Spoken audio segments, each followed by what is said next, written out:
belle journée. Alors, le cytomégalovirus, c'est un thème qui concerne surtout les femmes enceintes, mais finalement, ça concerne tout le monde. Pourquoi? Parce que vous pouvez faire de la prévention dans votre entourage auprès des femmes enceintes de votre entourage. Pourquoi? Parce qu'on parle beaucoup quand on est enceinte de la toxoplasmose ou de la listeria. C'est des virus qu'on peut attraper, mais on parle beaucoup moins du cytomégalovirus qui est tout aussi présent, tout aussi grave pendant la grossesse. Le cytomégalovirus, en fait, c'est un truc qui passe la plupart du temps inaperçu.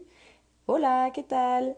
Mais le souci, c'est que, en fait, il est très présent dans les crèches et les enfants en bas âge, donc les enfants de moins de 3 ans, et d'autant plus s'ils consultent, s'ils vont à la crèche. Et donc, du coup, en fait, il y a tout un tas de règles d'hygiène à avoir qui sont se laver les mains après chaque change de couche, éviter de toucher les selles si on a une blessure, éviter de typiquement ramasser les, retirer quand le nez qui coule, le faire avec les doigts, mais plutôt le faire avec un mouchoir, ou alors se laver les mains derrière, ne pas finir les assiettes des enfants, etc. Pourquoi? Parce que ce virus totalement anodin, en fait, enceinte, il peut provoquer des malformations au niveau du fœtus. Donc c'est vraiment ça le souci, c'est que du coup, ça crée des malformations au niveau du fœtus. C'est très embêtant, c'est des suivis sur le long terme, c'est des suivis pour la grossesse. Enfin, c'est assez compliqué, c'est pas du tout agréable à vivre.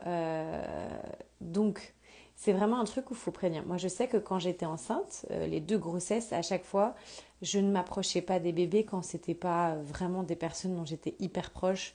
Je me lavais les mains après chaque mouchage de mon fils.